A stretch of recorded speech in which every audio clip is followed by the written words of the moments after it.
Well, I had a lot of fun. It was a situation yesterday where we were using an inline program that we didn't have a whole lot of time to establish, but we're using 1 ounce inlines. We're actually using offshore guppies, which is a zinc weight. Every one of them weighs 1 ounce. They're very consistent.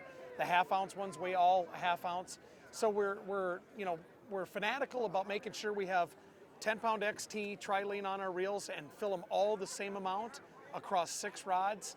When you go to strip off line, you got to make sure you strip off the same thing because consistency is the key to catching fish. We use precision trolling data from Mark Romanek, where we actually want to make sure we let out the crankbaits, get them down at a certain depth. Well, with spinners and inlines, we could have been more consistent if we were using offshore tadpoles, because those offshore tadpoles actually, they dive and then they're more stable in the water, which fish like that more stability when you're pulling crawler harnesses like that. But we didn't have enough time to establish the tadpole bite, so we had to stick with the guppies. Threw back one fish early, you hear that a lot, but it only would have cost us a top 10 instead of 21st. But today we ended up going and dragging hutch jigs. They've got a little wire keeper on them that hold the night crawler up. And orange was the hottest color, 16th ounce jigs.